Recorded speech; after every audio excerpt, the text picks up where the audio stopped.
The following podcast is a W2M Network original production. Visit W2Mnet.com for all of our other great podcasts, plus news, reviews, articles, and opinions from the worlds of wrestling, video games, football, and entertainment. What time is it?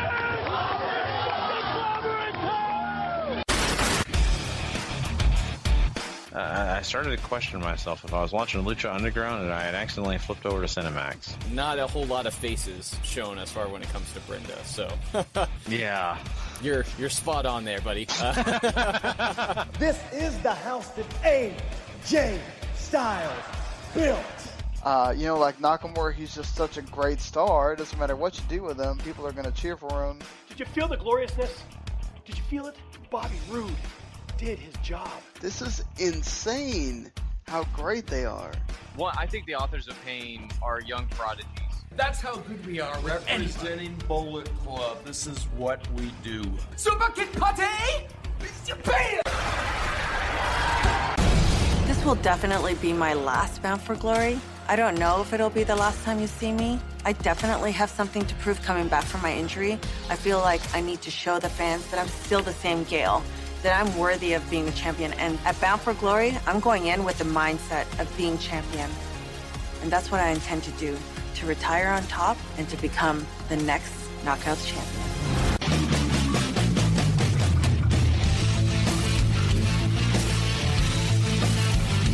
Ladies and gentlemen, wrestling to the max.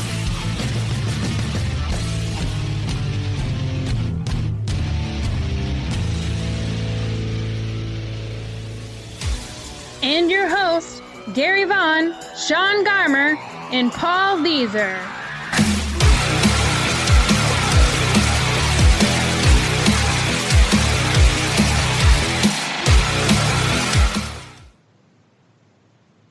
Ladies and gentlemen, welcome to Wrestling to the Max, episode 271, part 2. And, of course, we are brought to you by W2Mnet.com, the place where you go find all your great wrestling needs and a lot more. Don't forget to go hit that subscribe button at Wrestling to the Max. That'll not only get you this show, but it also gets you all our great review shows we do, too. So don't forget to go do that. Hey, and don't forget to also go and rate and review after subscribing, because that not only gets us a little bit more exposure, but it gets us the feedback that we want from you. So please go do that now if you haven't already. And it's some big shout outs over to 411mania.com and lastwordonprowrestling.com. Their support is very amazing, and we appreciate them and everything they do for us. Hey, and once again, make sure you go check out the W2M Network, because that's also a place you go subscribe, rate, and review. Gives you every single show that is on W2Mnet.com. Trust me, there's a wide array of shows, lots of football shows, like Football to the Max. You have the Kickoff, both are really great shows to go check out if you want all the information about your football season. And, of course, Soccer to the Max is on there, too, if you're a big soccer fan. Video games, the entertainment, just tons of great shows. So make sure you go check out the W2M Network if you haven't done that already. I am your host, Gary Vaughan, and along with me is Mr. Paul Leazar. Heyo. And Mr. Sean Garmer. What's up, everybody?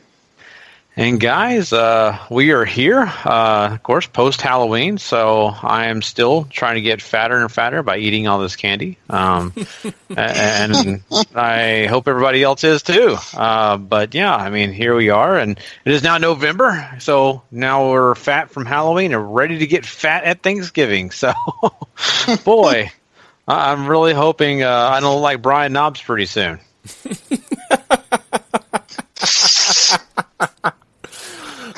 Wow. I don't think your hair is blonde enough. Jerry Sags just left out of the conversation there. I'm just, I set my goals, Paul. I'm just saying, I have goals, man. I mean, you do have that time between Thanksgiving and Halloween where you could, work out a lot or something. Yeah, obviously, that takes effort. Yeah. So just watching the tap out commercials on the network, that already gets me enough workout. I'm winded after watching those. God. So yeah, that's the way it works out sometimes, guys. But So anyway, yeah, I mean, how is everything with you guys? Did you enjoy your Halloween? I mean, I know I talked a lot about that on Monday, but I mean, I just curious. I mean, I saw Naya and everything on Facebook. Kind of looked like she was having fun, man. Yeah, she got to trick or treat at the school, like I told you guys, and then she got to go to the church thing. They didn't let them dress up at church, so they got to play games that involve candy, but they wouldn't give them candy either. What? So I was like, okay. I thought the point of it was so that they wouldn't go trick-or-treating for bad candy, not that you wouldn't give them any candy, but at least they got to play with silly string. I don't know how that balances things out, but it's whatever. You know, some places do those things better than others. It's the first time that I think Anaya's ever done something with that church, so it is what it is. Not everything always goes the way you plan it, but at least she got to have fun at school. Yeah, I mean, that was the important thing I was going to ask you. Is if she had a fun, then that's a good Halloween. That's all that matters. Candy's candy. You can get that any all time of year, So that's what's, the most important. She's enjoying herself. Paul, what did you do, man? Did you kind of hang out, watch scary movies, or what was going on in your Halloween? No, I watched SmackDown and 205 and then produced the shows. So I was here on the old network doing stuff. Working hard for the money, baby. or for the lack of. Well, I was watching the soccer game and doing the soccer podcast, so we were pretty much the same there. Yeah. Yeah, I was the odd man out, but I'll say this: hey, I paid my dues. I drove an hour to go trick or treating and drove an hour home afterwards, so that worked out for me. So that must have been beat. Yeah, it was pretty tiresome. But hey, I'll say this: me and my wife got home. Daughter was tired. She went to bed, and we watched. We basically marathoned The Last Man on Earth because we hadn't caught up this season, so we got caught up. So very happy about that. Yeah, and talking about Halloween. I wanted to mention this because sometimes these podcasts are time capsules for us. We mention this all the time. So for this time capsule, I want to mention that my daughter did win second place at our city's Halloween costume contest. So nice. So sweet. Yeah, I saw the pictures you put online. She looked great. Yeah, mirrored out. So it was kind of cool, and she got a $20 gift card or $10 gift card at Walmart, and a little package and stuff, and a certificate. The certificate's what matters because we're going to keep that in the family baby book. So yeah, it's kind of cool. So just want to mention that really quickly. Very proud of her. The person that beat her, actually, they put a lot of effort into that costume. I'll say that. So they deserve to win. So we did. Hey, that's at least it wasn't one of those where like they just did nothing and they beat you somehow. Yeah. So. Yeah, so, hey, I promise you we're talking wrestling in just a second here, but I got to say one last thing. Guys, at Halloween, I saw a trick-or-treater that was probably 3 or 4 years old, dressed as Jon Snow. Concerned a little bit about the parenting. Were they allowing him to watch the show, or was that a family-inspired costume? So, I didn't know. I got scared. Sometimes, Gary, it's better not to ask questions. Very true. Very true. So that's why I stay out of a lot of stuff. So, all right, well, let's move on past all that. We've had a lot of fun. Hope you guys all enjoyed your Halloween. So we'll move on to the next holiday as it approaches. But we are going to talk wrestling, and we have some big quick hits for you tonight. So let's do them. Let's talk some wrestling news, guys. It's time for wrestling news. Quick hits. Take it away, Gary. All right, really quickly here. Since it was just, very recent, since we just talked about a few of these things, I want to make a few amendments or kind of maybe add on some information to some of the things we talked about on this past part one. And one of those was we talked about WrestleMania 35, and we were speculating it would be in Detroit because some of the rumors were coming out that was going to be the place, and we kind of gave our opinions about Detroit and what we thought about it, and all of it was actually very positive. but we're coming to find out that Detroit didn't even put a bid in. And so, yeah, it's kind of funny. It's like WB just all of a sudden decides they're going to go. I don't know if that's true. So we're not really sure on that. That's still a little shaky. So that is something you just need to keep on the back of your mind. Don't take our word for it. Once again, just big rumors. So I don't know you guys, but I mean, once again, I'm happy with Detroit. If it's not Detroit, I don't care. I still with Sean. Well, I think Minnesota deserves it. It'll probably just be some other city that was going to get it before or something. Yeah, all the reports seems weird that they're only going with cities that put in bids, like that they don't have one that they would just say, oh, okay, we like that city, we'll just do it there. I mean, that's how it's worked for them for the last, 6-7 years probably. Yeah. Which is great because, they do bring so much money to a town whenever they, for lack of a better term, take over a city for WrestleMania weekend. So it's super cool that it's gotten this big to the point where cities are bidding on it now. But everything I've seen still has New York and Philly in the running, so I wager they're going to stay up there in the home front area. Mm-hmm. Probably so. I really want to see it in Philly.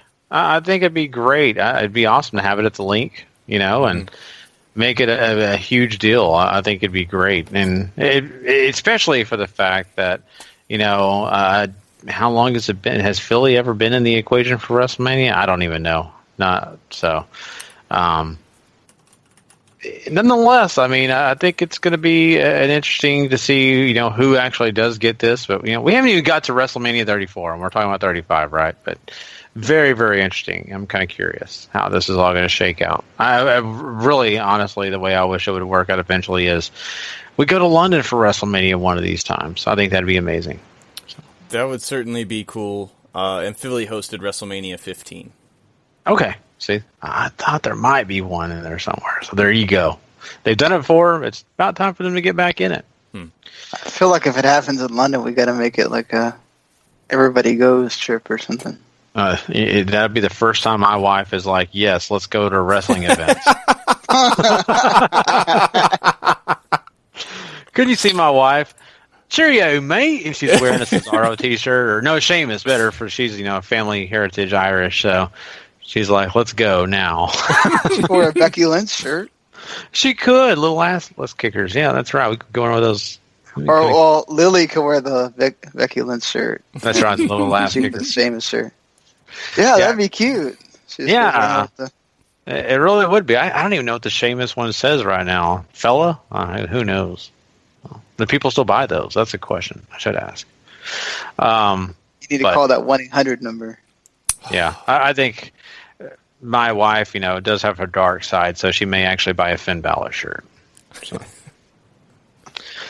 But yeah, I know. I'm really kind of curious to see, if we ever do get that London show for WrestleMania. One other thing we need to talk about for sure, because we mentioned this on that show, part one, was this Leo Rush situation and his comments about Emma and how it was kind of blown, way overboard. But a lot of people took it very serious and really felt like Leo Rush was disrespecting Emma and the things that he said. Now, he did come out with an apology, as we told you. And maybe that's the only thing that saved him from getting fired, possibly. Seems like they were really considering getting rid of this guy over those comments through social media. Now, that apology may have saved it, but did it save his reputation? And is everybody else overreacting, or do they have a right to be mad? And I'm not talking about us. I'm talking about the people that work with this guy in the locker room, the people that are over him and officials in the WWE. What do you think about that? It certainly was incredibly unprofessional, right? I think that's pretty much a given. I don't know if it's worth firing him over, though. Like, it's a big deal, and you kind of, you went out of your way to make a joke at somebody's expense, and everybody took it as super mean, and then all this stuff. But firing seems a little severe. Can you imagine all the heat he could get, though, taking that promo on the road on the Indies? Yeah. I think that would certainly work out for him. Hey, I had a literal cup of coffee with WWE, and now, whatever. I think it is a little bit of too much. I think it is a very stern warning for him, though, that pretty much he's on a short leash now. He better watch his P's and Q's for a long, long time, and actually do something with the company before he ever says something like that again or anything getting close to that. It was really bad. You shouldn't say those things, making fun of somebody after they lose their job. That's probably one of the worst things you can really do for anybody in just life in general, let alone something like that. So, yeah, I mean, I could totally see WWE firing him for something like that because we've seen people get fired for doing dumb stuff on social media before. It's not anything new in work life, but yeah, I'd hate to see him not even get a shot in NXT before he gets let go for something like that. I totally understand WWE's frustration because, they try to keep things as politically correct as they can when it comes to the public, and social media is very public. They don't want to make people to be angry. They don't want people to think that they're picking on somebody, and, they want to take it serious. I think, really this overreaction has probably affected Lio Rush and, the way people are looking at him. But I think over time, it'll smooth over. And especially once he starts getting into the ring and getting more matches under his belt. And the more he impresses them, the more this kind of stuff will be behind him. But right now, as fresh as he is into the WWE, I just think that they, don't have a lot invested in him right now. They don't see enough of him to really care if he's employed with him or not just yet. But once he proves them that, he deserves to be there, this kind of stuff, yeah, they can play it off as a joke. But yeah, hopefully he can, keep things a little more PC on social media and maybe not burn bridges, maybe actually build some. So let's see how that works out. I'm sorry, but if they would have fired him, let's just say they would have done this, I could just see the Young Bucks right now having a cup of coffee saying, hey, have a cup of Leo. No more cup of Joe, cup of Leo. So, but yeah, I mean, let's hope Lio Rush makes better decisions. Moving on from that, though, I'm really interested what you guys think about this. Now, this is something that's really kind of actually something that I could get behind maybe, and then maybe not. Daniel Bryan's contract is coming up, and it probably before we know it. And right now they're trying to look at things and trying to evaluate, because I'm sure Daniel Bryan's still looking at maybe getting back into wrestling, maybe getting away from WWE. And they're looking at possibly putting Nikki Bella into that GM role for SmackDown post Daniel Bryan and replacing him. And this is, something that, seems like it could be a part of Total Divas as well. I mean, Sean, what do you think about that? Yeah, I mean, well, for one, it wouldn't be surprising if it's on a Total Divas show. They come up with storylines that sometimes we never see kind of fruition at all. Honestly, there could be worse people that they could have take this role. We know that Nikki Bella really didn't want to wrestle that much if she came back at all. And it makes sense, right? Handing it off to a family member, sort of. So there's ways they could reach that. I think it's a good way to keep her on TV, get over the Dancing with the Stars hype, and transfer that to SmackDown, which will probably last like a week, and then people will just keep not caring. I think, I don't know that this brings like eyes to SmackDown like Daniel Bryan does or did. I don't know if he really does anymore because he's so like infrequent. But if Cena, whenever Cena does come back, I'm sure that they can make storylines with that too. This is great. This would be great if, The Miz was still on SmackDown, because that would be a fantastic storyline. But sadly, he's not. So, I'm just going to go with there could be worse people that they could pick. I mean, Daniel Bryan's contract doesn't expire until next year, so there's still time for this to go through ebbs and flows, but this is sort of early talks. And I think WWE is looking at this and sort of looking back in their history and going, man, the last time we did something like this, we created a pretty big star, and that was AJ Lee, who got supremely over being involved and made the main event story over on Raw as the GM for a couple months. And I'm wondering if they're looking at something like that again and thinking, man, we could really do that with Nikki. She's already super popular with that Total Divas crowd, as well as, just I think women in general.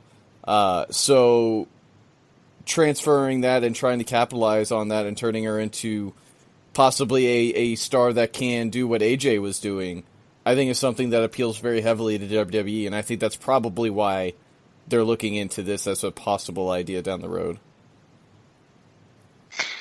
I just hope that they don't turn this into a whole, I'm not, like, getting pissed at you or whatever because who your, fiance is or whatever. Like, make it about her. Don't make it an excuse to make it about Cena constantly, because then you're not really empowering her, right? If you're WWE's still on this whole women's revolution thing and women's empowerment, whatever, just, make sure you keep it about Nikki Bella and her helping. Let's hope that the women's division gets helped in all this too, if you're gonna, do that and help her rise out of this. Not like, well, whenever your fiance gets back, blah blah blah. Like, just let's please leave him out of this.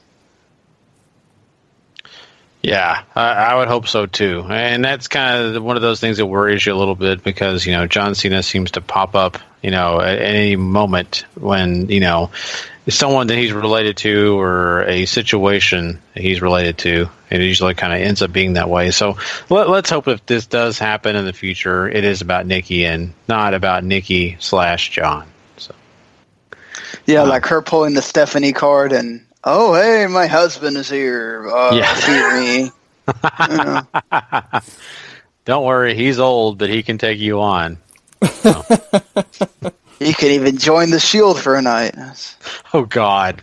I saw that. That was the most ridiculous looking thing. Triple H and Shield garb. God.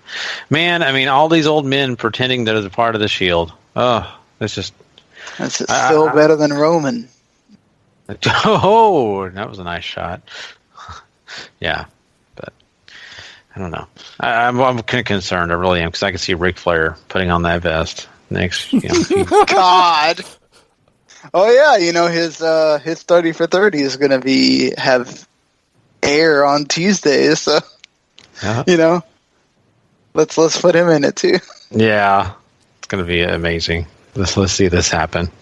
Oh boy. But yeah, I mean, this whole Nikki Bella thing, I'm really curious. You're right, Paul. It's down the line. This is early talk, but I don't think it's a bad move. But I won't say it's a great move because I'm not particularly a Bella fan. I'm just not. If I want to be annoyed, I'll just turn on politics. So. Let's move on to something else that I find interesting, and that's the world of Impact Wrestling. And yes, a lot of other people may not find that interesting, but I do for all the things that take place now. It's like watching The Young and the Restless or any other kind of dramatic show because things are always falling down or trying to be put together on this whole vast universe of the Impact Wrestling or minimal universe. What's going on right now? One big thing, Rockstar Spud. We just talked about him being released, and you thought, well, no, they just decided to get rid of him, move on, get new talent, let some of the old garb go. That's not really the case. Rockstar Spud had to be let go for the fact that Impact Wrestling screwed up. It wasn't even really supposed to be a thing. Apparently, they failed to fill out the proper paperwork for his visa, which meant he can't be in the country and he can't get paid. So that kind of causes an issue if you want to have someone employed with you and they're a foreigner. So, that's a big bummer. I really do like Rockstar Spud. I think he has something to offer. I'm not saying they would have kept him around anyway, but it kind of stinks that that's the way he went out, right? I mean, just by a paperwork problem. I mean, it's just classic Impact Wrestling at this point. This is the whole reason I put that on here. And it's a Dixie thing, right? It's a Dixie Carter era group that did this. Supposedly this happened during her time, and that's why all this happened. But it's just, even if it was current era stuff, like it's unbelievable that this is how he lost his job with the company. God. Could you imagine, Sean? I mean, you're working. Hey, you know what? You know, there's that whole account of LOL TNA. Just add this to the just put list. that on there. Yeah. Golly, I mean, what a situation. You know, you think, this company's doing the right things. I'm happy, and the next thing you know, you turn around and by the way, we forgot some small detail. So. Oops. Well, yeah. Hopefully he lands on his feet somewhere else and we get to enjoy him. Impact Wrestling also has this going on. They're trying to mend some fences with people. And one of those people they're trying to do this with is Ring of Honor. And, this is a little bit of a situation. They're also trying to get, in with New Japan as well. So when you get Ring of Honor, you're trying to do the same with New Japan. But they, were over there and visiting Noah recently. As we all know, they have that relationship and partnership with Noah and AAA. And as we were in Japan, they went ahead and stopped by a New Japan show. And we had, Scott D'Amore trying to make apologies for some of the things that, that went on between Impact and Ring of Honor. Of course, we know they kind of had an issue. Remember when we had the Hardys on with Ring of Honor and Dish Network would not show the Ring of Honor show because they were afraid that Anthem would sue them or, do something bad, so they decided not to show. So this is a big problem. They've had a lot of problems. I mean, Paul, I think you could probably explain this better than I am because this is a whole big mess. But nonetheless, Impact is trying to get back in good graces with other companies. Yeah, so the Ring of Honor situation is them basically wanting to rebuild that bridge and work with them all over again. And this is because both Delirious and Sanjay Dutt, who are, Sanjay's obviously kind of high up in the Impact hierarchy now, and Delirious are friends, and they're trying to rebuild the bridge that way and work together. Whereas the New Japan stuff is more of, I guess, trying to mend that fence too, because Scott D'Amore personally apologized to Okada for how they booked him while he was in Impact during his excursion, in which he was pretty much put into a gimmick where he was Kato for Samoa Joe. So maybe it's just their past coming back to haunt him now that Okada is this giant star and one of the best wrestlers in the world, and they're just trying to make good there. But this screams like Impact is trying to stay relevant, and nothing, I think, is more relevant on the independent scene than Ring of Honor and New Japan's relationship. So I guess them trying to dive in on that and make some money that way is a way for them to try to just, like I said, stay relevant and get back into the game as a company that matters instead of just being what they have been even throughout all the multiple second chances they've had. What do you think, Sean? I mean, this is really interesting. I mean, for the fact that we had, Impact for so long, try to be their own thing, do their own thing, and then now they're making partnerships with, Noah and AAA, and now they're trying to even get even more vast and diverse. Yeah, sorry, the dog started deciding he wanted to bark at random crap, so I had to go on mute for a little bit there. As he's wont to do, because, the wind blows and he has to bark. Anyway, this really seems like desperation, as Paul was saying, in a nicer way. It's absolute just, what can we do for somebody to pay attention to us? And honestly, for me, if I'm New Japan, I only have bad experiences with Impact. Nothing has really changed about that company. If anybody that speaks English can go look at what's going on with them right now, makes me go, yeah, I want to partner up with you again. I don't know that New Japan is going to be too keen on ROH and Impact doing stuff together either. Not to mention because Impact would then have to drop, which I don't think, obviously if they got New Japan, I don't think they would give a second thought to dropping Noah, but they'd also have to drop AAA because, New Japan has the partnership with CMLL.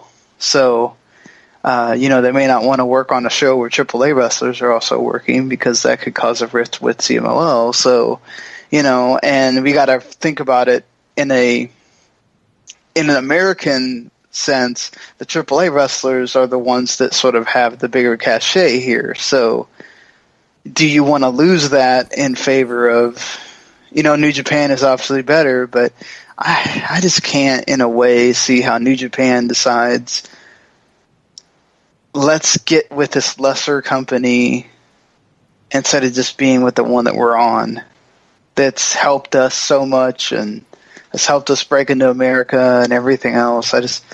I don't see this all working the way they want it to, and I don't know. He can say I'm sorry all he wants, but I just don't think that's going to matter too much. Yeah, and, it's kind of like when you have a situation where, you're friends with somebody and they get a really good job and they're, bragging about it all the time and they're telling you how you're kind of, a slouch and, you're not as good as them, and then they lose that job.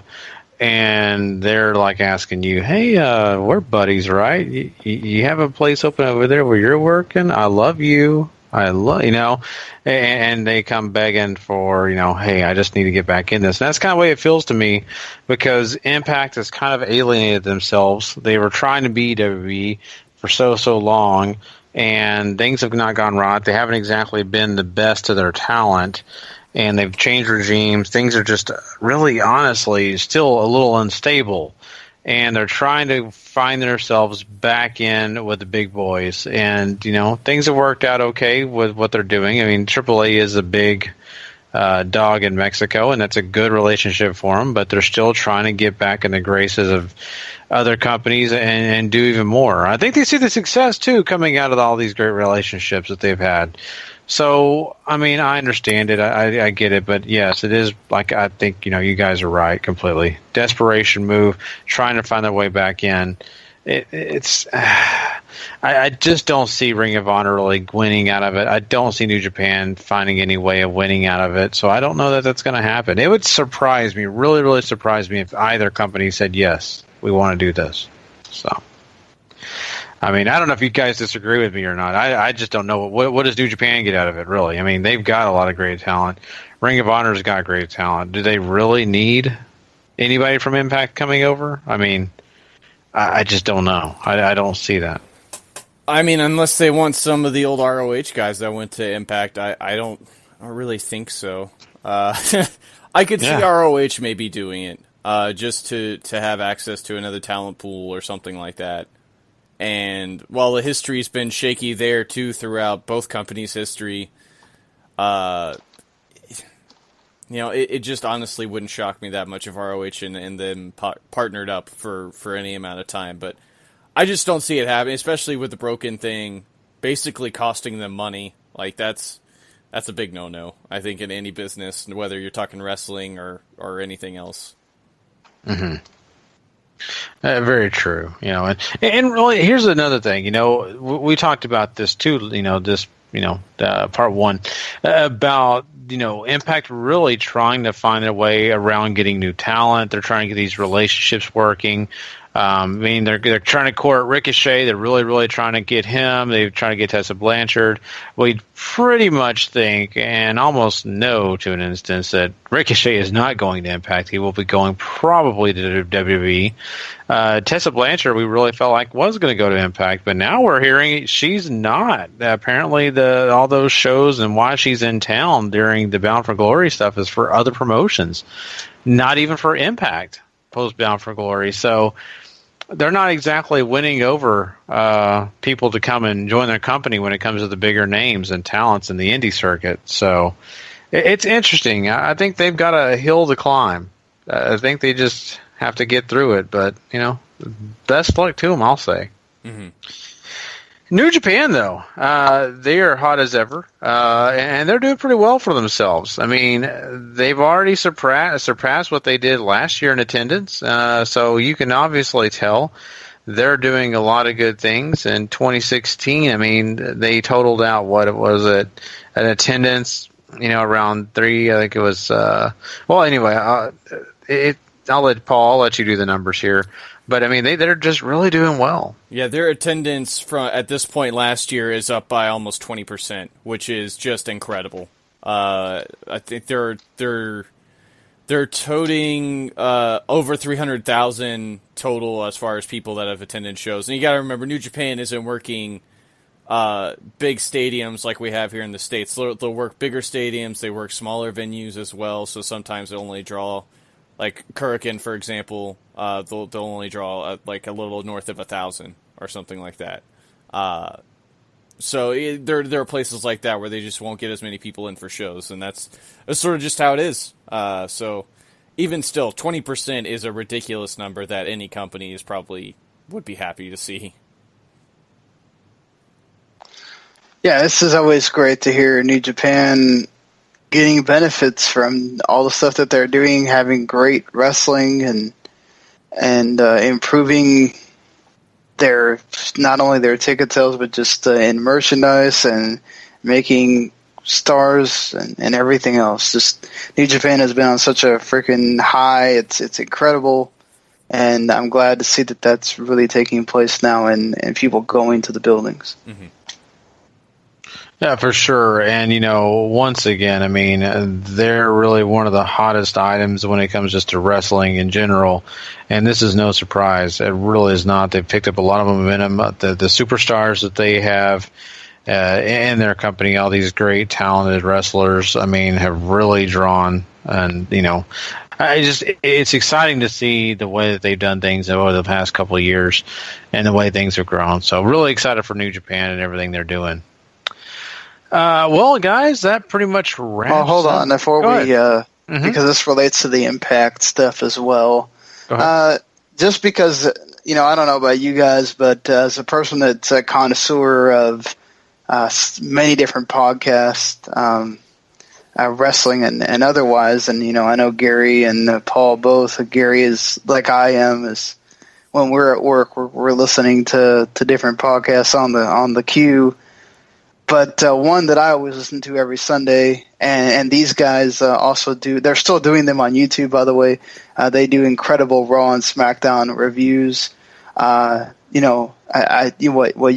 What we do here is great. But I just wanted to give a shout out because for years I've listened to them, and to know that the Anthem stuff has gotten so bad that they had to fire, let go 4 of their most preeminent podcast hosts and owners or website writers and everything else, and John Pollock and all the guys at the Law. For over 20 years, they've been doing the Law on Sundays, and Dan Lavransky and Jason Agnew were just to listen to them every Sunday. It was awesome. They're going to come back and just in a different format over, but those guys are not. And John Pollock and Wei Ting are not coming back to that station either. And like I said, they're still doing their Raw and SmackDown reviews on YouTube, so it's not like they're totally gone. But it sucks that it even hit the smaller people. It's that bad for Anthem that they had to let go of all the MMA staff, all the wrestling staff, basically, and hope that they find homes pretty soon, because they are really talented people. And I'm sure if you listen to us, you listen to them, because they've been around a lot longer. But just wanted to say my heart goes out to those guys. Yeah, I mean, and Impact is also kept releasing people too. They let go of Marche Roquette, MJ Jenkins, and Brian Hebner asked for his release, which they granted. And there's rumors going around that James Storm's contract might not be renewed come January when it expires.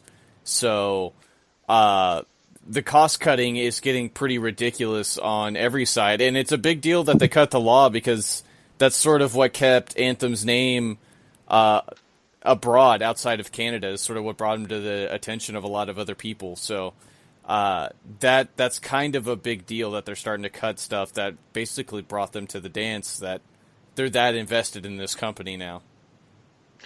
And losing James Storm, I mean, that would be a major issue for them, I think, because, you know, a guy that really has stayed with that company from the beginning, except for little short stints outside, you know, which NXT was one. But I mean, it's just kind of the reason I say it's a big deal. It's not about James Storm being a superstar that's, you know, drawing a ton of attendance, but it's obvious the guys that have even been the most dedicated to that company are now going to be leaving, and that's crazy, you know. Mm-hmm. So Anthem is definitely going through it for sure. So. Any chance you think Brian Hebner follows his dad's footsteps and goes to WWE just to say he went there? I wouldn't be shocked, but it's not like WWE is really handing out contracts right now either, so maybe? Yeah. I'm just saying, I mean, you could always use another ref, so I'm just throwing that out there. Did Brian Hebner work there before? I thought he did. I'm not sure. I just don't. Like, I don't remember him showing up at all. I mean, it's not that they just probably because they just never used him in like any storyline or. Like, I don't remember him taking some big ref bump or something, so. Mm-hmm. Yeah, I'm not really sure myself. I mean, he's a guy that, you know, has been around for quite a while now. But, you know, it's just, you know, it's amazing to see all this stuff transpire with Anthem and getting rid of all these people that have been with Impact for so long. You know, it happens, God, I guess. swear it wasn't that long ago that Marche Rocket was some premier signing for them, and then... Mm-hmm. Nothing. Yep. I know. Boy. Yeah. Well, there you go, guys. That is Quick Hits. And, of course, we'll have some more great Quick Hits next week. But now we are going to talk some New Japan. That's right. We are going to jump into some power struggle talk. And don't forget, we're also talking Bound for Glory in this week's episode of Impact. So we'll be right back with all that next. King of Sport. New Japan Pro Wrestling.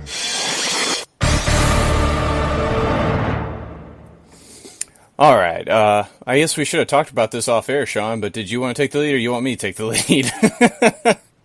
I guess I'll do it here. So the pre-show match for this one, of course, this show is the last show of the year that's sort of a big pay-per-view. After this, they do the World Tag League.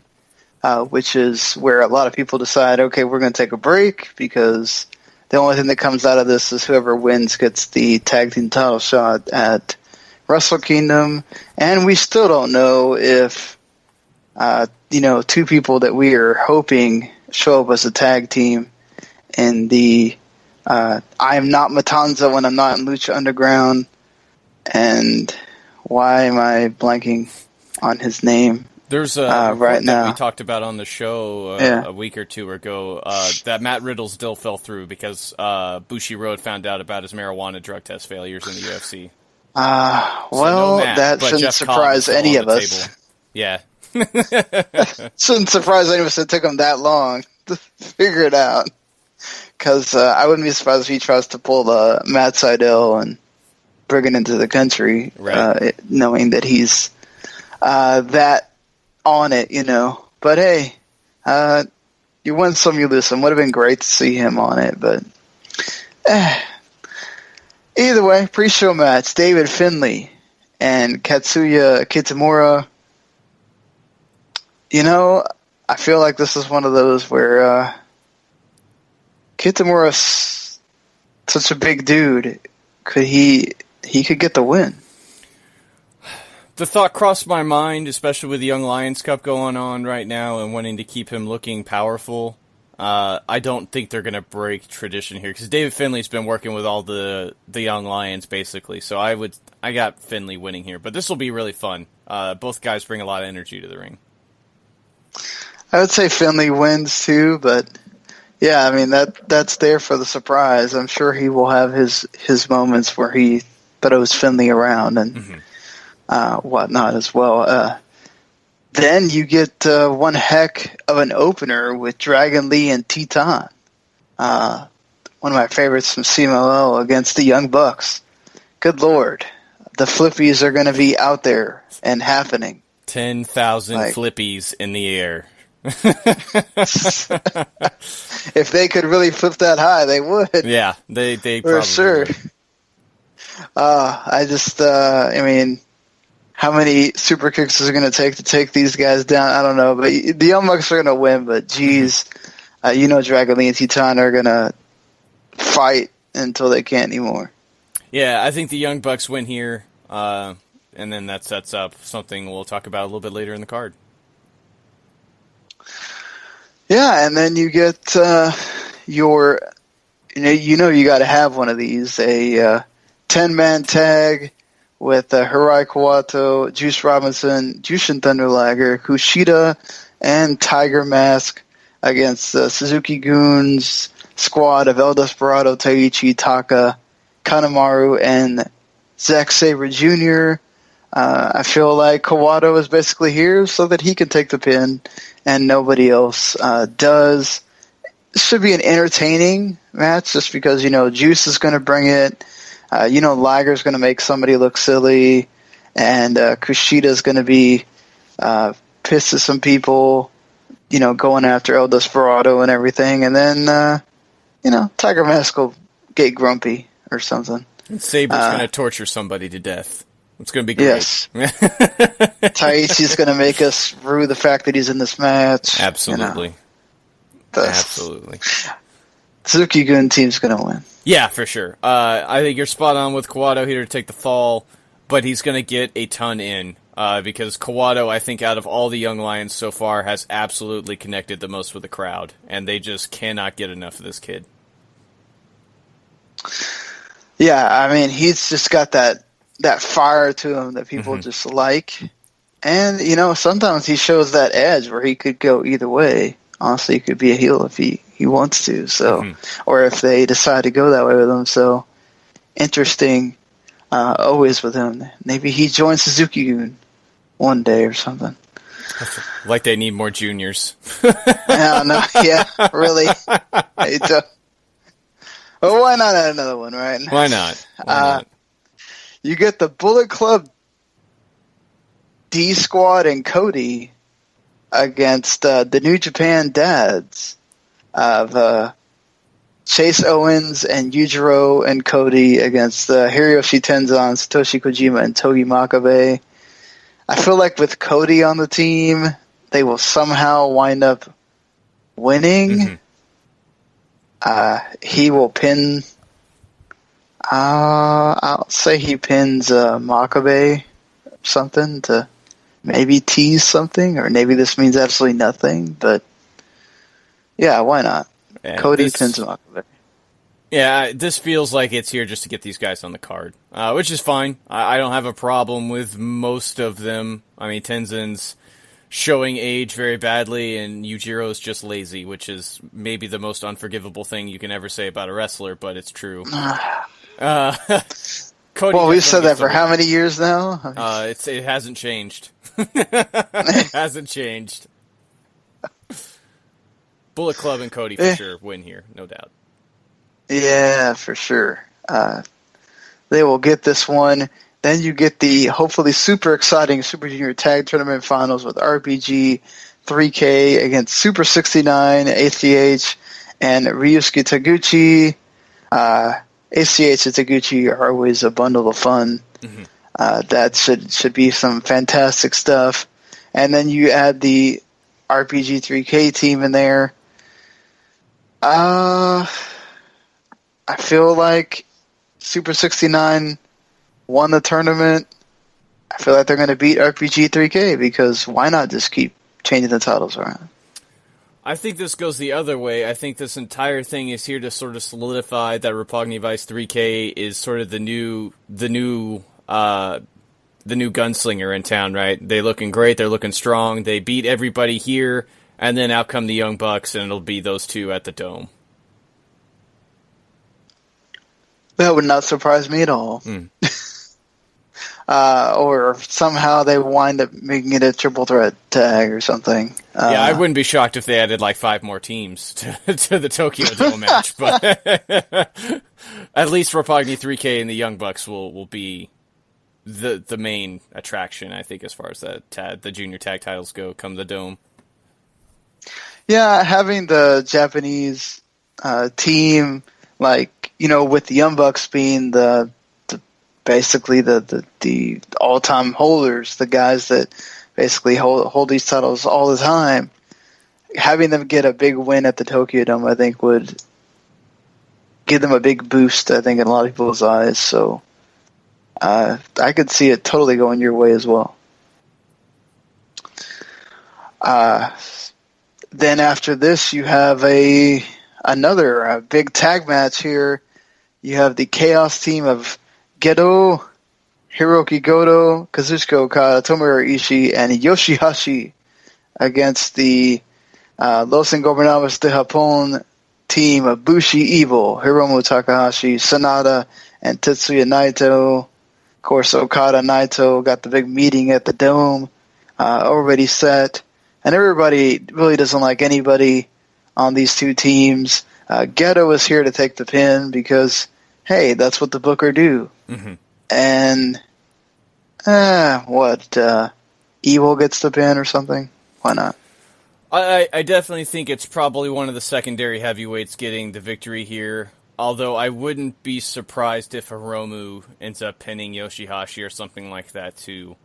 LIJ for sure wins. I think if you have Hiromu win here, I definitely expect him to challenge the winner of the junior heavyweight title match down the card here that we're going to talk about.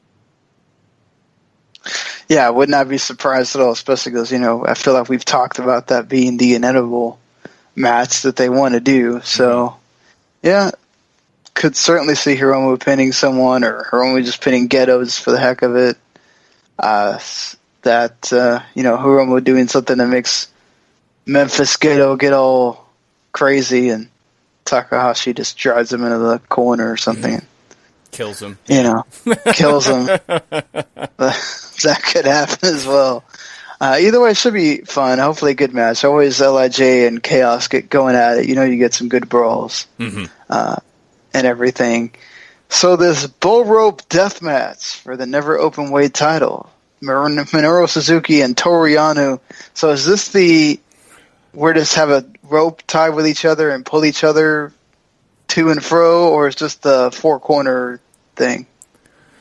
I don't have an answer to that. All I know is that Minoru Suzuki is going to use that bull rope in ways that no human should ever use on another. That's all I know.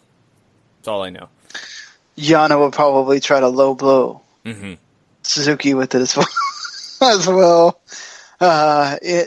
This could be just a absolute destruction of Yano, or this could be some match that nobody was expecting to be really good. I'm going to hope for the latter, but understand that we could just get the former, and I would be totally okay with that as well. Because you know, Yano is going to get sympathy for just being possibly a bloody mess. or something. So Suzuki wins, but I will be interested to see what happens after that. And I hope to God it's not, hey, Yano got beat, somebody else show up in the ring and challenge Suzuki. I would, but you know that's probably going to happen. Yeah. I think Suzuki wins. I would not be shocked at all if you have the Suzuki-gun shenanigans like you usually get during these things. Something else that we should talk about, too, is who we think... Because the Switchblade, I believe, is supposed to debut at this show. And a lot of people think it's basically going to be Sami Callihan. I think Sami Callihan could end up being involved with the Suzuki-gun being added to that roster, and he maybe is the one that turns the tide here that allows Suzuki to retain. That wouldn't surprise me. I think it's going to be Sami Callihan as well. Mm-hmm. I feel like they'd be a total shock if it wasn't at this point. Right. I'm still holding out for Jay, but doesn't look like it's going to be him. So, yeah, I could see that happening. I feel like then one of the Chaos people would have to challenge him at that point. But just like for such a great company that has great wrestling and great TV shows or great shows, you would think that they would have another way at this point for somebody to challenge for a title. I think it sort of keeps the legitimacy alive, at least. Like, it's just somebody who thinks they're ballsy enough to challenge, and whether the champion wants to or not, to accept, and, why not? And with Suzuki, it doesn't always have to go the way you think it's going to go, so. You would think that if, they would come up with some kind of, ranking system or something at this point, if you really want to be like a sport. I think that sort of takes away from the unpredictability that wrestling is sort of supposed to have. Not that I don't mind a ranking system, but... Yeah, you're right. I guess that would kind of pull it into more of the MMA territory at that point, so you got to be, I guess, careful with that line, but... Yeah, sometimes I wish, this guy sort of made... Or at least when they have the, I pinned a guy, then I don't have a problem with it. But sometimes it's just, really random. Okay, this dude showed up. Oh, okay, we're going to have a match then. Right. So, but after this, we have 3 more what could be incredible title matches here. Will Ospreay from Chaos taking on Marty Scurll from the Bullet Club.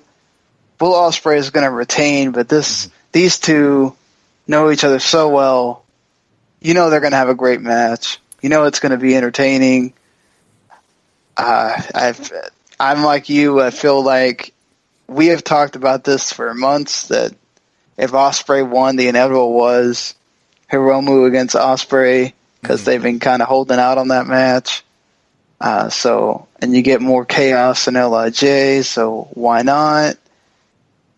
Yeah, Ospreay's retaining, but you hope this is one of the better Ospreay-Scurll matches, though they've had so many. Yeah, I don't think I've seen one that I would give less than 4 stars between these two, so bets are good that it's going to be something special. And they've made a story out of Hiromu trying to challenge and failing because somebody else gets in his way, like a Will Ospreay or Marty Scurll or something like that. So I think it'd be really fun to have, you play with that, and Hiromu having to dodge potential challengers while he's trying to get words out would be phenomenal. But for sure, it's going to be Ospreay and Hiromu at the Dome. Let's do it again. Have everybody stand up there, and Hiromu has to deal with people talking in front of him. Let's go. Just throws Daryl's at him. Ah! Yeah, just throw Daryl. Throw Daryl everyone. Let's do it. The IWGP United States title match happening. Kenny Omega against Beretta. More Bullet Club and Chaos action here.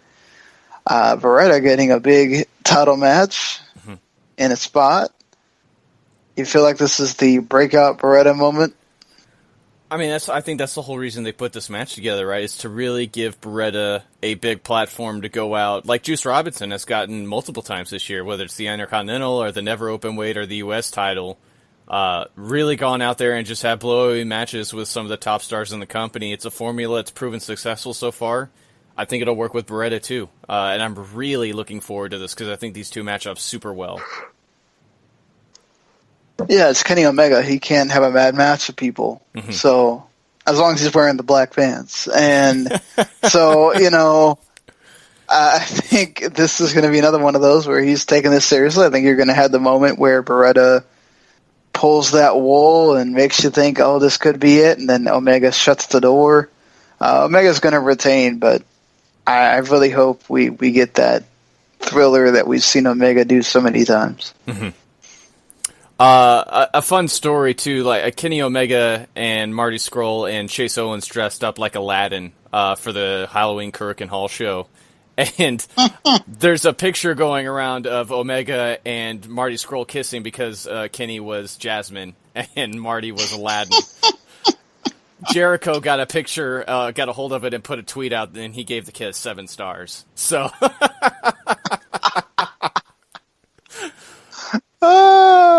Not even the match. It's a kiss. Yeah. 7 stars. 7-star kiss is the hashtag. Woo. I wonder what Dave had to say about the kiss. So, knowing him, he's probably like, well, that's what Omega does. Yeah, that's what he do. Yeah. Yeah. That's he breaks star ratings. Yeah. So, then you get the main event, which every time these two get in the ring together, it is fantastic entertainment for our eyes, and we are astonished every time. IWGP Intercontinental title match. I feel like Tanahashi is going to retain because you still don't.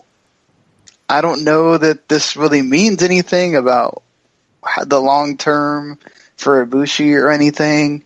It is good that he's being at these smaller shows, right?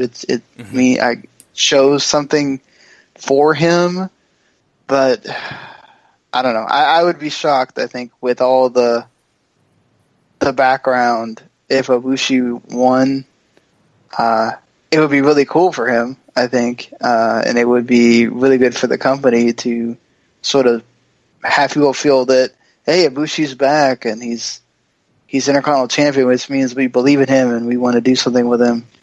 But yeah, I just feel like until that happens and that 3 count goes down, I got to go with Tanahashi. This is the match that I am the least sure of on the entire card because there's so much going on here, especially this close to the Dome. Tanahashi without a championship match at Wrestle Kingdom just doesn't compute in any language whatsoever. And I can't imagine him not having a big platform near the end of the card to go out there and try to steal the show with somebody, sort of like him and Naito almost did last year, that really sort of set Naito and Okada on the path that they're on now going into Wrestle Kingdom 12. If they do the switch here, because it does look like it's going to be Kota and Kenny at the Dome for Wrestle Kingdom, which would be amazing. But if Kota wins here and they make a sort of belt-for-belt situation, I think that would be super interesting. I just don't know if they need to do that.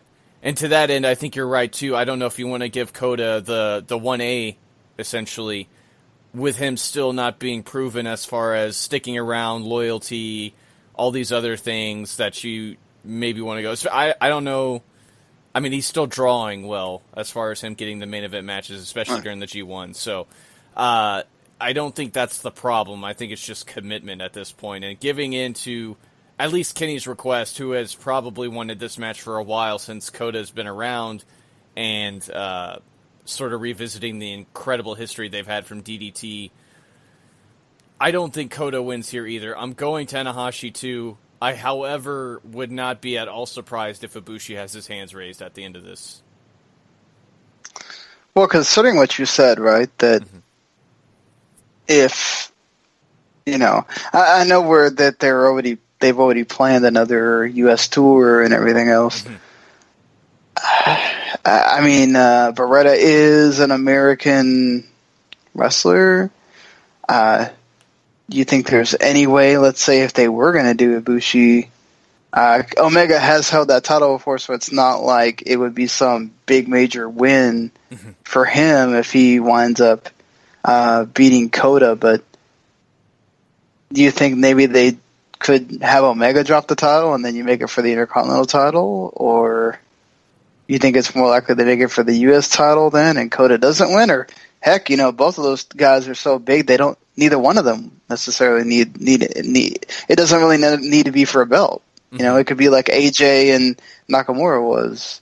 Well, it was for the IC title, but right. It could have that still be in the I guess for them to justify being in the semi-main spot, it would have to be for one of those titles. Mm-hmm. So I still wager, even with everything going on, that they would be third to last if it's going to be for the U.S. title. Because Tanahashi with the IC title is still going to semi-main event, and of course Okada and Naito is going to main event and just absolutely knock our socks off. But man, I think Kenny still walks away. I think Beretta is still unproven at this point. I don't know if they're willing to throw off the equilibrium that they have right now, because they have 4 major singles titles, and every single one of the leaders of the factions have a championship in Omega, Tanahashi, Okada, and Suzuki. I don't know if they're going to throw that off, especially this close to the Tokyo Dome, and them really counting on, I think, the drawing power of all the matches, especially in the back half of the card, right? So I could see Kota being a U.S. champion, because Kota obviously has a lot of cachet over here stateside too, and I don't know if you need to be an American to hold the U.S. title. Right. I think the tournament proved that. While you did have a lot of stars in that tournament from this side of the world, you still had Naito and Ishii in there. So I wouldn't be shocked if maybe Kota beats Kenny at the Dome or something like that. But I don't see Kenny losing to Beretta here. I agree with you. I don't think he does. I would say that the reason why I don't see Kota and winning the title is unless Kota's going to drop it on like a house show or something, which I guess they could do, just to add a shock or something like that. But it's just the U.S. title, I feel like, is still too young to be having a title for title kind of situation match, where unless Kenny's going to win to, I guess, add more prestige to the U.S. title, I don't know, does that hurt the prestige of the U.S. title at all if he loses to Kota or something and Kota becomes double champion that way? I don't know, because the U.S. title almost seemingly was made just for Kenny to have some hardware to tote around. Right, yeah. So it's crazy, because the thought was that they weren't even going to defend it on these shows, and here we are. Right, yeah. So He's defended it twice over in Japan, and I think twice here in the States now, too. So it's an interesting situation to look at, too. I don't know if it hurts the U.S. title because it is so young. It doesn't have an identity yet other than being Kenny's belt. So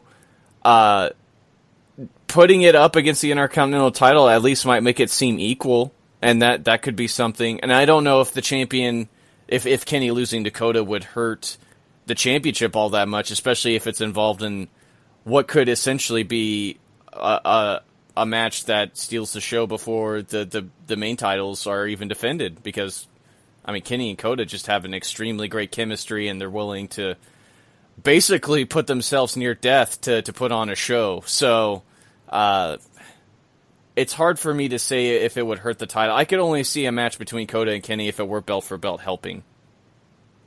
But you do bring up a point that maybe people do view it as the lesser and would expect the Intercontinental Champion to win, especially the way Japan looks at things. So, I don't know.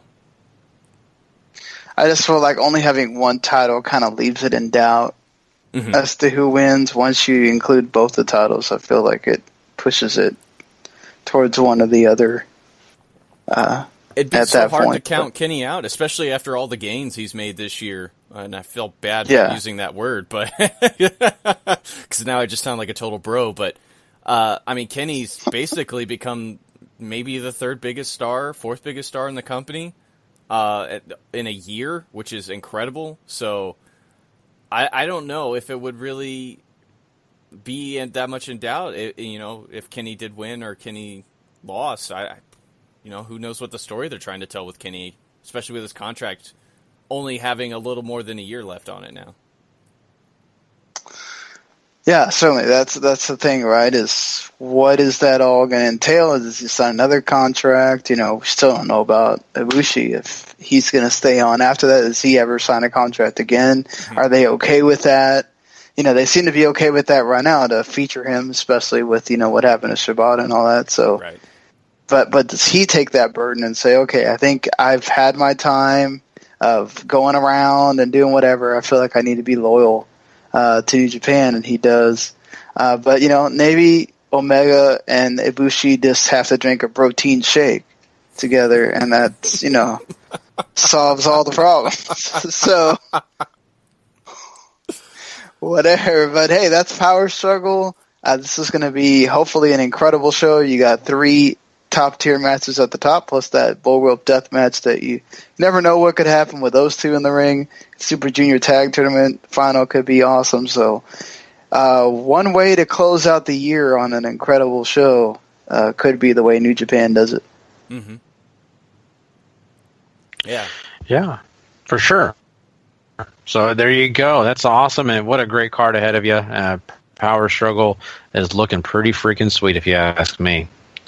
All right, well, let's move on here, guys. We're going to talk some Impact Wrestling, and we're about to jump into this episode that is really a go-home show.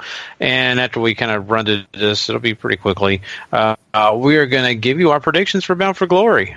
So, Paul, do you want to take the reins on this one? Yeah, let's do it, buddy, because, like you said, I don't know if this is going to take very long, but we get some video packages. We have hype for Bound for Glory. We get a video package, wow, package to recap Rosemary and Taya Valkyrie's feud going into their Red Wedding match on Bound for Glory. And then we jump to Border City Wrestling to see Rosemary team up with Allie to take on Sienna and Casey Spinelli. This was fine, right? Allie gets the victory here. She pins Sienna after like a codebreaker German suplex combo thingy. It's kind of neat. I like Allie. I like Rosemary. I'm okay with Sienna. I thought Casey Spinelli got to look kind of good here too, but it's just sort of a match, right? I don't know if it really pushed anything home or not. Yeah, you're right about that. This was much about just having these 4 ladies in the ring and kind of mixing it up and just seeing what they could, do. Really, it was nothing about the storyline and anything about the certain feud. And a little bit of that, but, like you said, it's just a match. And I think it worked out fine. Everybody kind of came into this, had a chance to look good, and finished it out. So Allie winning, of course, excited. They all love that, and I can't help it. Every time she wins a match and her reaction to it, it's like it's Christmas morning. It's kind of fun to watch, to be honest with you.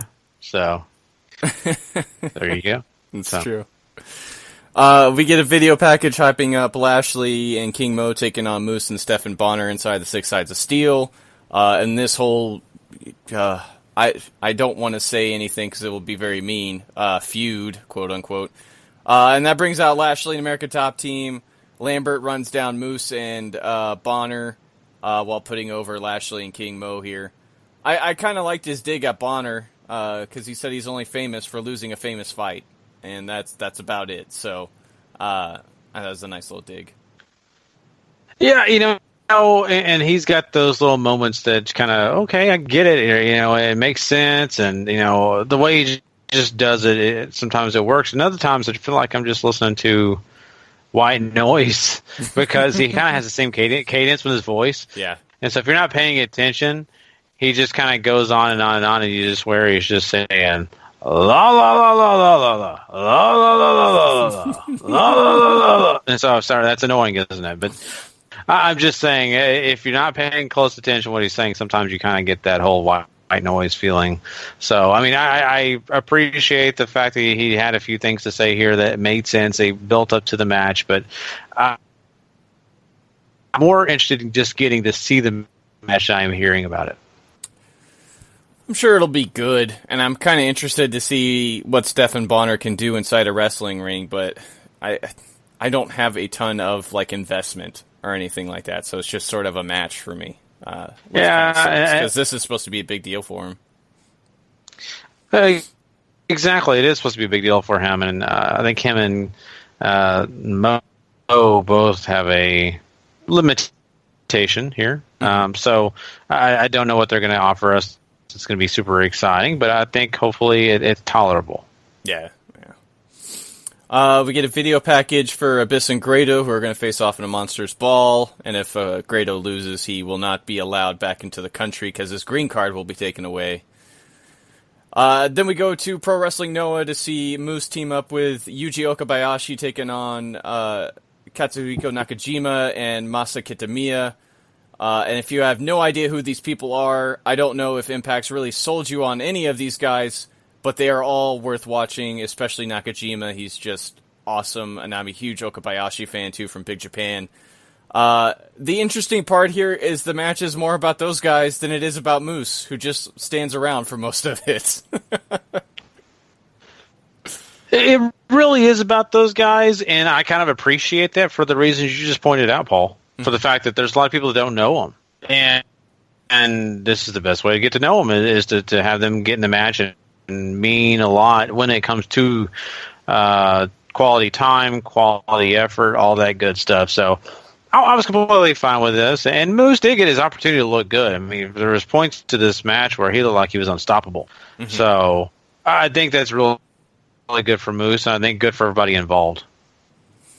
Yeah, it's just, you would expect them to showcase a match that maybe Moose was doing more. This didn't feel like it was about him at all. It felt like it was about everybody else, which is fine. Like I said, I love all three of these guys because, I mean, Kitamiya is being sort of groomed as the future number 2 behind Nakajima, but and Okabayashi is just great at this point. He's working all sorts of different promotions, but you know, Moose is just sort of like, he feels tacked on, is I guess what I'm trying to say.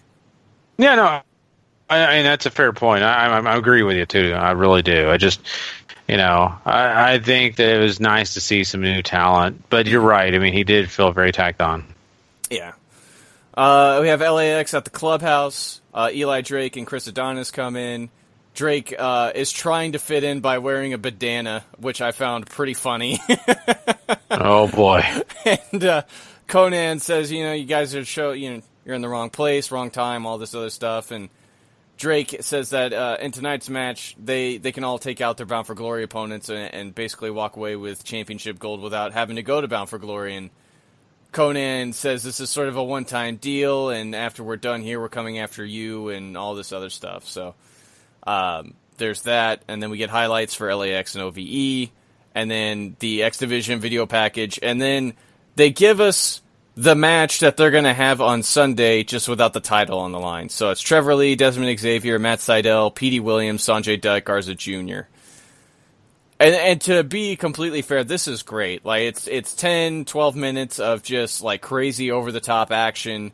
Desmond Xavier ends up getting the win after a big rolling kick on Trevor Lee. I don't know about giving this away now, but this was a ton of fun. Yeah, you're right. It was a lot of fun, and I think it's something that really, you know, hopefully meant something to the people watching to where they want to see this again. Mm-hmm. And I mean, I don't doubt that, you know, it's going to be a little different, but then again, you do have the fear that, you know, if it's not, people are going to tune out when they're watching Bound for Glory and like, oh God, they've already shown me this. But, you know, I think that they, you know, at least gave you something to want to care about, to get excited about, possibly for Sunday, even though I really don't like when they do this kind of stuff. So there you go. I mean, at least they were trying to give the crowd in attendance and the people watching Impact something to really smile about. So I think this was good.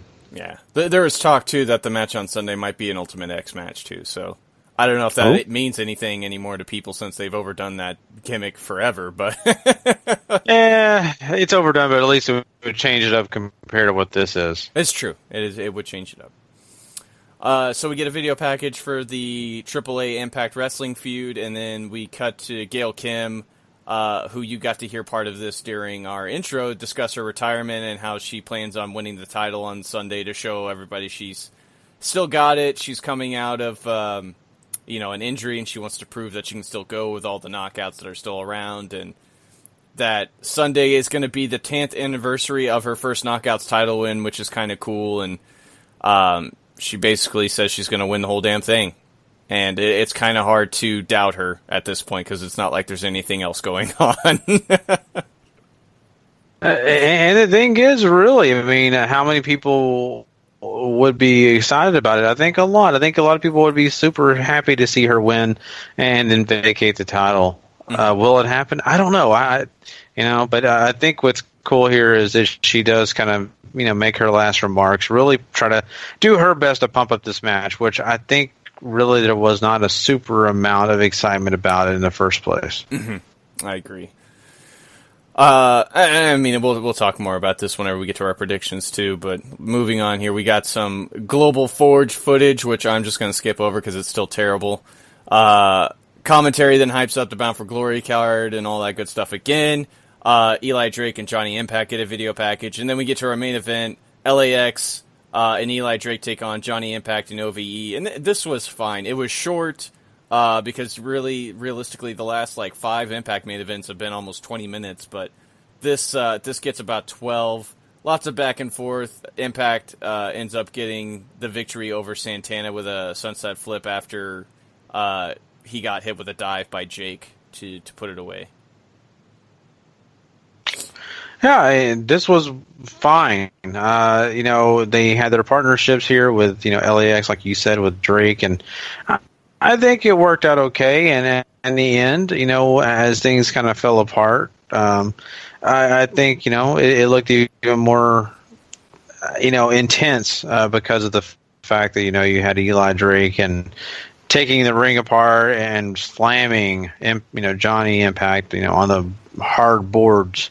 Mm-hmm. Things like that to kind of tell you that he's injuring this guy before he has his match with him at Bound for Glory, and actually trying to take him out of being able to even be there at the event. So he did kind of everything he said he would do, especially when he was talking to LAX about it. So I think all that worked out. It worked fine, and it's going to be fun to kind of see the direction they're going to go in the future, especially with this title. And to see how things are going to change, and is Johnny Impact going to be the guy that they're going to focus on, or are they going to continue running with Eli Drake? Those are some great questions, and I think this, for the most part, kept that spirit alive. Did this make you want to watch Bound for Glory at all? Like, say you had never watched Impact up to this point, and you catch this show going into what's supposed to be their biggest show of the year. Like, does this make you want to watch it? I will say this, and I'll give them their due. They did a lot of video packages, and the video packages pretty much summed up the story of each thing they had going, right? Yeah. I think they did a pretty decent job of that. So if I watch this in full, I would be wanting to see it probably, and that's the honest truth. Now, I don't exactly say that I love everything, because week in, week out, we come on here and talk Impact, and I'm not exactly up on everything, but I also didn't get a chance just to watch highlight packages of everything. Right. If I got a chance on a week basis just to see the highlights, of course I would want to see it. Just watching a football game or a basketball game on highlights, oh, that was all fun and amazing. No, that's you missed about a 3/4 of it that was stagnant, so... Yeah. I would be honest with you, Paul. I'm going to give them their due. I think that they did a good job in the video packages of putting this thing together and making you care, because they did a lot of interviews and a lot of things that you should care about. So I'm happy with that. I really am. The matches themselves, if I took away all the video packages, the matches themselves intrigued me, but I don't know that the matches themselves would have sold me on coming and watching Bound for Glory. Yeah, I was going to say the same thing. I think they do a good job of trying to get all the stories out in front of you and trying to get you invested in the stuff that I think they could in a week, like the main title match with the post-match angle you talked about there. Gail Kim talking about the Knockouts title and how much it's going to mean to her on this anniversary and all this other things, and trying to sell you, I guess, on the big names from MMA too, and trying to make Moose look like a monster and all this other stuff. So I think they sold the show well, even if Impact was sort of a little cut and dry this week. And most of the wrestling action we got was good, which was appreciated. But if you've been watching the product, the video packages are just redundant. So, yeah, I mean, once again, we've seen all this, but as I watched them, and then I knew all the information. Right. From looking at it with fresh eyes, I think you could be okay and get behind some of it. Yeah, I agree with you entirely. So that just means we got to make some predictions here, Gary. And we'll open with the Team Impact taking on Team AAA as Eddie Edwards teams up with EC3 and James Storm to take on El Hijo de Fantasma, Pagano, and Tejano. I'm sure this will be fun. I think AAA is probably going to end up walking away with a victory here, though. I'm right there with you. I mean, Phantasma, Tejano, those are some of the biggest names in AAA, if I'm not wrong. So, I mean, to me, I think they'd have a lot more teamwork. I think, AAA. Yeah, I mean, all this stuff leading into the last couple weeks of Impact has just made it look like those guys can't work together, and that's going to be a problem. So, AAA for sure. Mm-hmm. Then we have the Red Wedding match, which I'm assuming is First Blood, but we still don't really know what it's going to be. Rosemary taking on Taya Valkyrie. I'm actually pretty excited for this match. Both of these girls can go, and we've already kind of got to see Taya this year look in that match with Sexy Star at Ultima Lucha without any rules, and it was pretty darn good. Yeah, I think this is going to be kind of one of those matches that's going to surprise people that don't have a lot of expectations. Mm-hmm. I really do, and it should be a blast to watch. I think the only thing that I could add to it that, could possibly change it or maybe even put something special to it would be if, the end of the match they had a red velvet cake or something like that. I'm just thinking, to add into that Red Wedding, you could have red velvet cake smash in their face, things like that. Outside of that, though, I really feel like if I'm picking and choosing, this is tough. It really is because I like both. I'll just say Rosemary. I'm going the other way here. I think Taya gets the victory. It feels like they're gearing her up to challenge for the Knockouts title since everybody else, they've sort of run through most of the stories they can have together. And I think Taya and Gail is a match they want to have before Gail hangs them up. So yeah, go that way. Yeah. I mean, you bring up some very valid points, and I could definitely see it that way. I think I just got to pick Rosemary for the fact that she's nice enough to paint fans' faces, apparently. So gotta give her some props. I love Rosemary, too. I don't want anything taken away from her. She's fantastic. It's just feel like Taya's the way they want to go right now. Mm-hmm. Then we got the Big Monsters Ball match. If Grado loses, his green card's taken away. He must leave the United States, and what a tragedy that would be, Gary. But Grado's got to fight Abyss in his match. Can he overcome? Well, we know that Rockstar Spud did not overcome the same situation. So can another foreigner, which, is Scottish, right? I think he will. I think this is the fun. This is them, the evil person being put down in a fun way. I think Grado gets it. I think he gets the victory. I think Grado does too. And hopefully this is something that toes on the lighter side, because it's had its moments of being fun and it's had its moments of being kind of just there. So and hopefully we get a Laurel Van Ness sighting. That'd be great too. Or Dick Justice. Dick Justice. And give me either one, I'll be happy. You could put Dick's. Well, actually, I hope Dick Justice shows up later, but that we'll talk about that when that gets there. Yeah. 6 Sides of Steel tag team match as Moose and Stephan Bonner team up to take on King Mo and Lashley.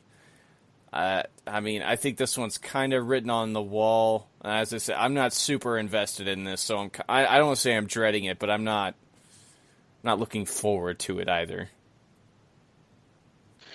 Yeah, I mean, this is a match that I think really they're wanting to put a lot of emphasis on Bobby Lashley because he is the big name, he's a big draw. Mm-hmm. But Moose is that next guy.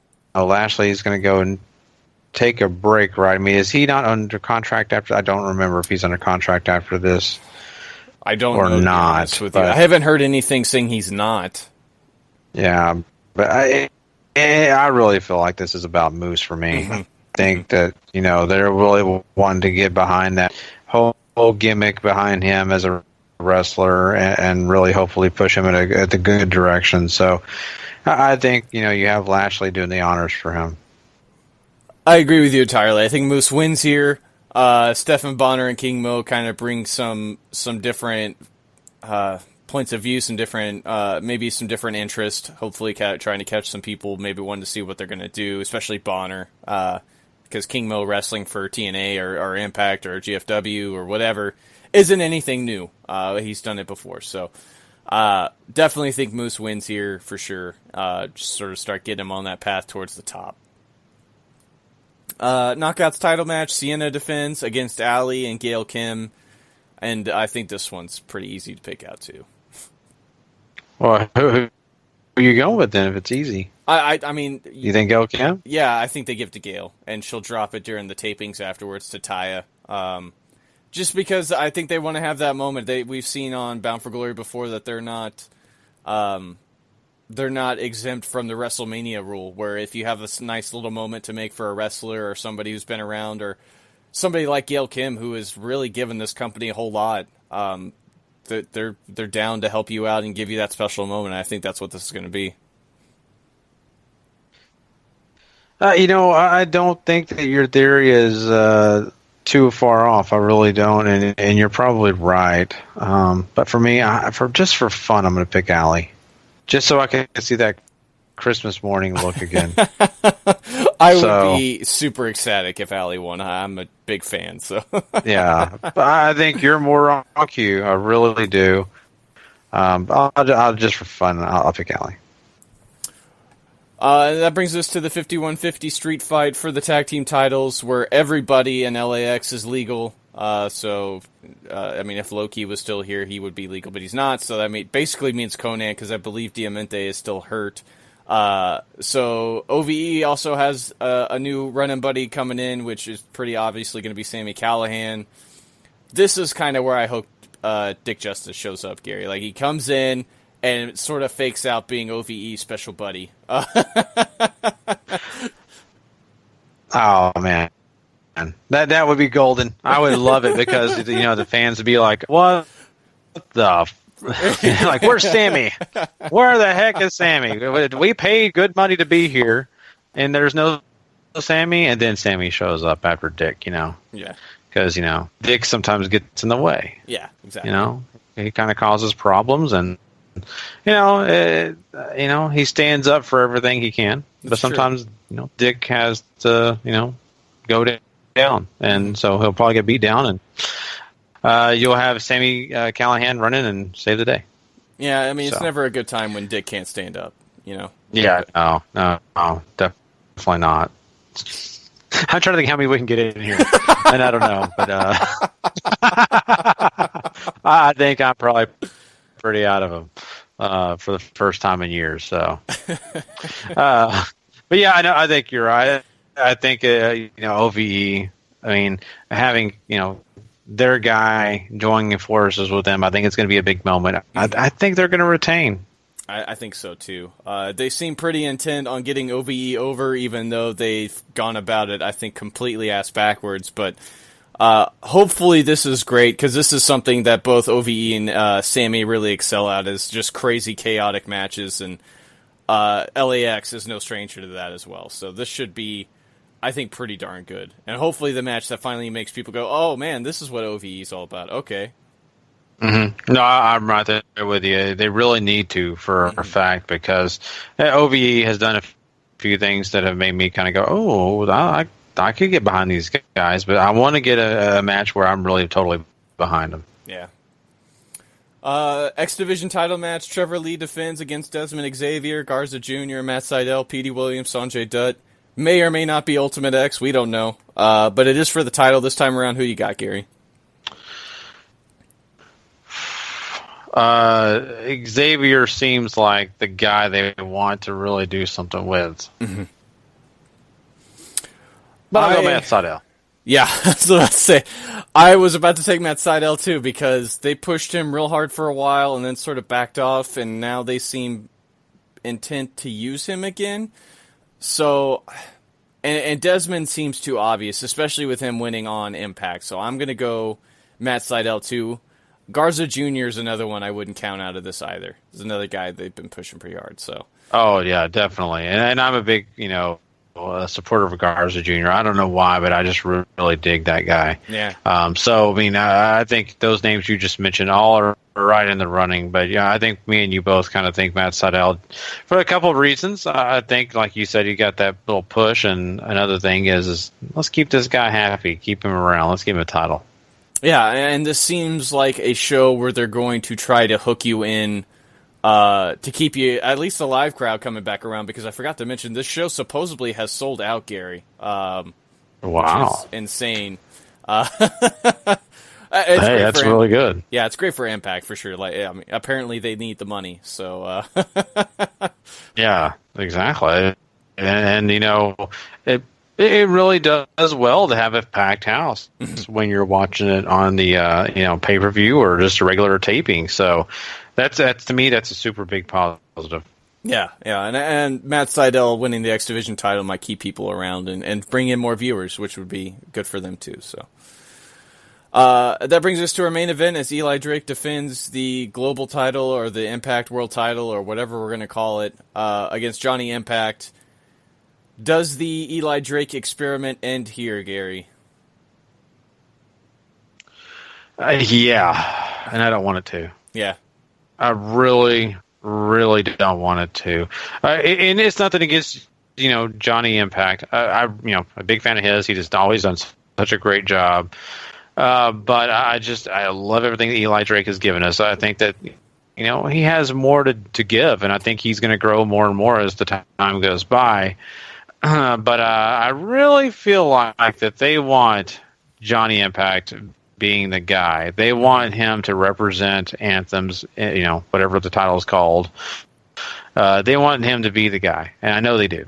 So he's already the AAA champion. Might as well add him to the Impact Championship. So, Eli Drake, if this is his, last time for at least a little while to hold that title, he's done a pretty good job. Maybe not fantastic or anything, but I think he's done a pretty darn good job, and I've really enjoyed all his promos. I still don't know if Eli has quite gotten the fair shake, because they've already sort of put him into the traditional heel role that Impact likes their main champions to be in, where they cheat all the time to win, and they just can't win clean. And that's how I imagine this goes, is that Eli either retains via some interference from Adonis, or Impact just straight up wins clean. And I'm with you, Gary. I think Impact does win here too, just because I think this is a show trying to hook people back in and trying to move titles around onto bigger stars. Seems like the way they want to go right now until they bring in either some fresh faces to fill out a depleting roster, or sort of, I guess, to have big cachet names that they can send around to all their different places that they're in partnership with and get that, some exposure that way. But yeah, I think Eli is over and done here. And I've, like I said, I go back and forth on this guy all the time.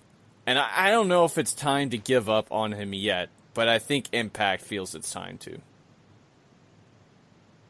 Yeah, and, once again, I don't want that to happen. I really, really don't. I get it. They don't have all the confidence in the world, but I think if you let him marinate, you let him get a little bit more opportunities here and there, I think this guy is going to eventually prove you wrong. Mm-hmm. Well, that's the card. It's this Sunday. I wouldn't want to be Sammy if he's got a flight to Japan and then back to Canada to be on both shows, but it should be fun. TNA and Impact, or whatever you want to call them, they're always pretty good on pay-per-view. Like, I don't think I've ever had a bad time watching any of their pay-per-views since they've gone to the more condensed formula. So at least there's that.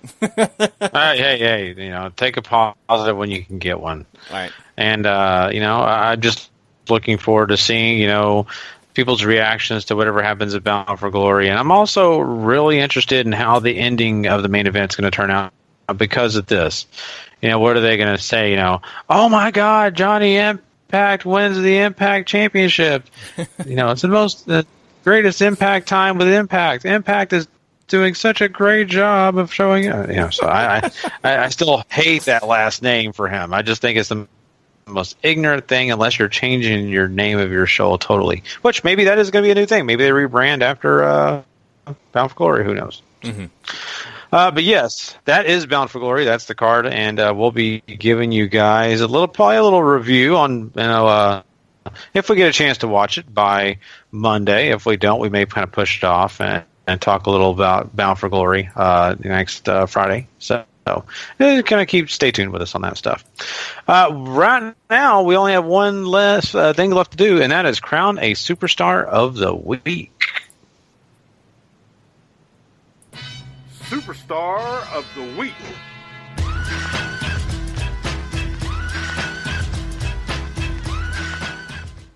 Take it away, Gary. All right, so we've had a pretty interesting week in, trying to figure out who we think deserves what points, but we've kind of come to some decisions here. So the first point for this week will go to Braun Strowman. Yeah, Braun made his grand return from being squashed in a trash compactor to coming back to murder The Miz and company, which was great fun, and one of the more enjoyable spots on a very dull Raw. Yeah, very much so. So, you got to give some love to him after, making his triumphant return. Mm-hmm. We had to give him something. 2 points are going to our guy Eichner over on NXT. Yeah, really, really fun match with Johnny Gargano this week. If you haven't watched NXT yet, definitely go check it out. Fabian certainly looks like somebody they're very interested in making into something big over on NXT. And when you watch him in the ring, it's kind of hard to not see why. He's pretty damn good.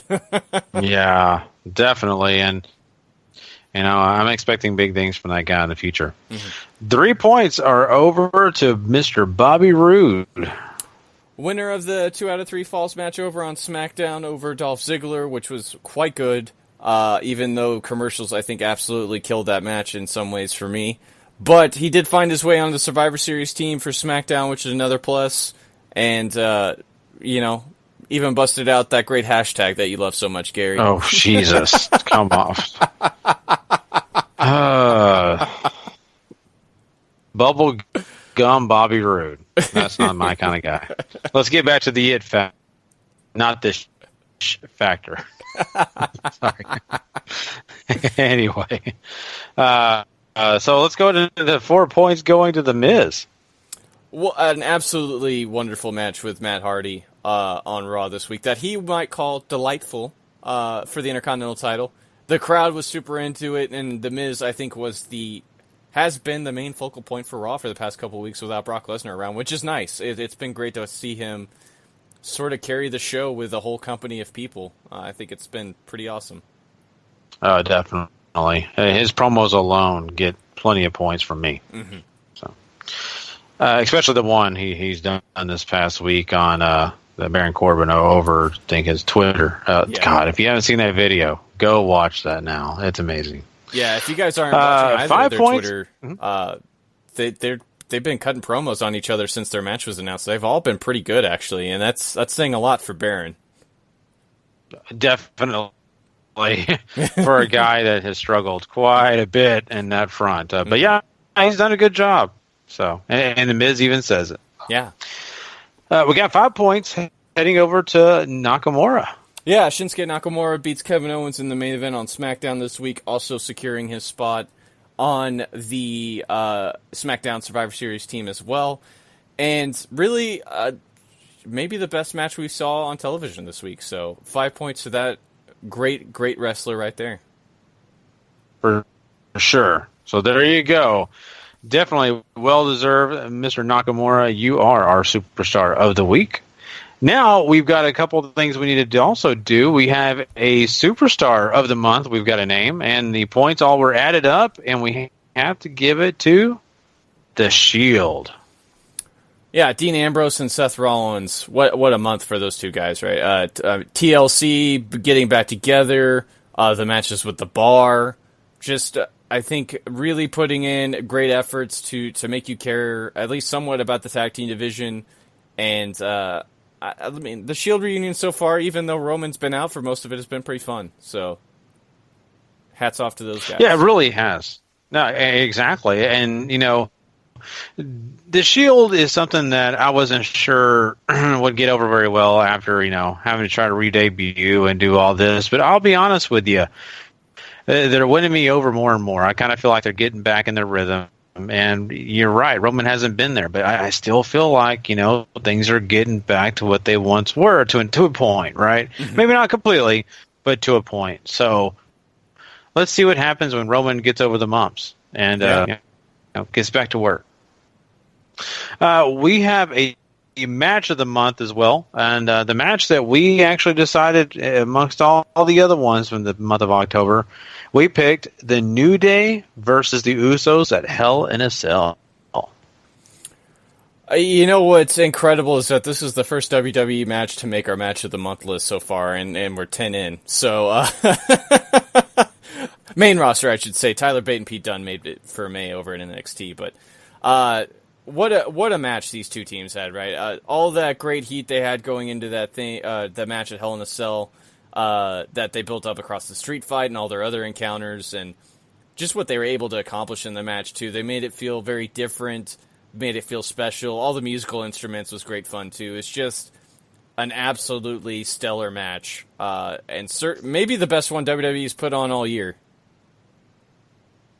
Maybe. Yeah, I mean, I think you're probably pretty spot on with that. I really do. And it was just a blast to watch. There's so many different components, so many moments that I still to this day remember. And that means a lot, because that means that there were some things in there that were either pretty terrifying or just too funny.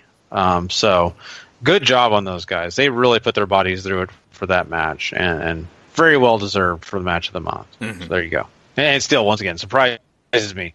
Wow, it's hard to believe that after 10 weeks, only one main roster match for the WWE to get on our list. Wow. Yeah.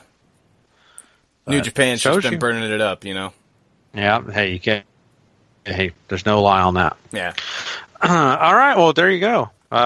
We are done with the show for tonight. We appreciate everyone who's come and joined us. Really good stuff. Really excited about, all the stuff leading up to next week. Tune in for episodes 272 of our show, and we'll be having so much more fun because, of course, on our Tuesday show, we'll be talking some Ring of Honor and some big news topics, and of course, we'll be getting into Bound for Glory next week at some point as well, talking about the recap of that, and we'll probably even jump in and talk a little Power Struggle and kind of the results and what happened there. So some big stuff coming your way next week. You don't want to miss any of it or any moment of the action we have planned. Make sure you go check out W2Mnet.com. That's the place where you go find those shows and a lot more in the world of wrestling, entertainment, video games, and just everything under the sun, really. Also, don't forget to go subscribe, rate, and review over at Wrestling to the Max or the W2M Network, which whenever is your fancy. Go do that now. And hey, make sure you get some big love over to Formula1Mania.com and Last Word on ProWrestling.com. Both are really awesome sites, and we appreciate all their support. And, there's so many things going on, and, like we said, so make sure you don't forget to go find us anywhere you listen to your podcast. If made YouTube, iHeartRadio, Apple Podcasts, wherever it may be. Make sure you go join us again next week. So there you go, guys. We appreciate it. Until next time, for myself, for Paul Leazar, for Sean Garmer, if you're not living life to the max, not living life at all. You know it. Please. Later.